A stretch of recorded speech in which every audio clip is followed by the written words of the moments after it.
Time travel made possible. Delaware, Carolinas, North and South, New Jersey. Stephen Hawking once asked, if time travel were possible, where are all the tourists from the future?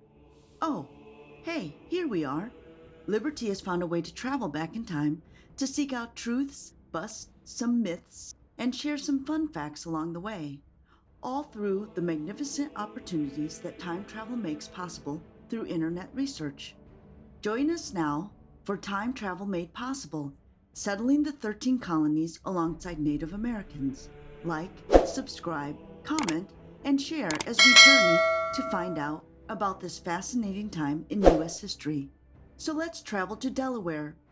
The ever-enterprising Dutchmen tried to set up the first European settlement in Delaware. They quickly set up a fur trade with the Indians. However, as quickly as it was built, it was raided and dismantled after an intense disagreement caused a giant rift in the economic venture.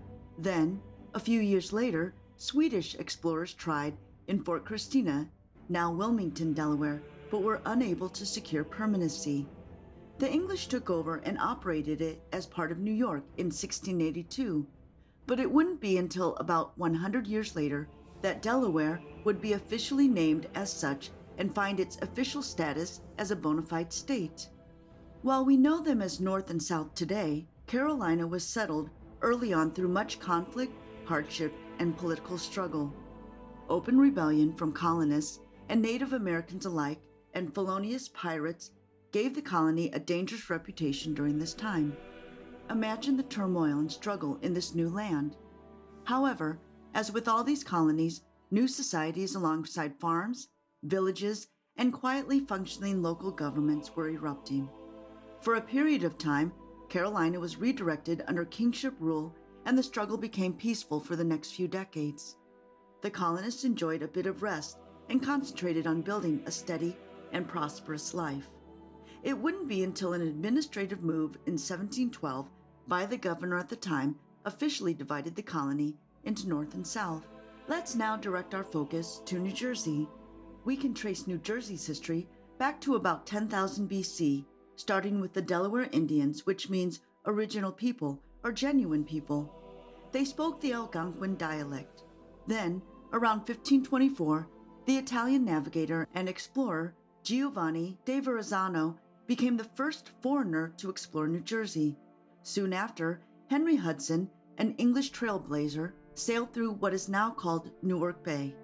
Although he was British, he secured the land for the Dutch and grouped it with the New Netherlands discovery. The New Jersey colony was best known for political and religious freedom, and also was ethically diverse, including Dutch, Swedish, and Finnish people, along with the English. The only unrest it suffered from was the ever-changing question mark of exactly where the outlying borders were, and wasn't confirmed until about a half-century later. Finding common ground for the European settlers and the already established Native Americans was one of the biggest challenges both groups faced. The best and easiest examples of common ground started with trading companies that were very popular among both groups. The Indians helped many of the colonists in building a new infrastructure that would later serve as the exponential growth for the country itself once the colonists were no longer financially dependent on England, which was due in large part to the economic boom of the trading companies. Enter the Indians' help. Both sides greatly benefited, although not much of that is talked about in these modern times. But back then, the natives provided the new settlers with animal skins and hides for warmth through the harshest conditions, indigenous food that could grow easily on the land, and knowledge of farming and harvesting other crucial materials, not only to continue to live, but to thrive.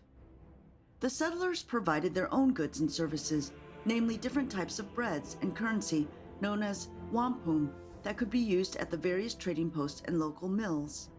Even the first Bible was translated for religious reasons into a Native American mother tongue in an attempt to convert the Indians to a European way of life. However, unfortunately, the relationships between the two groups slowly deteriorated and would result later in some of the most bloody conflicts on North American soil.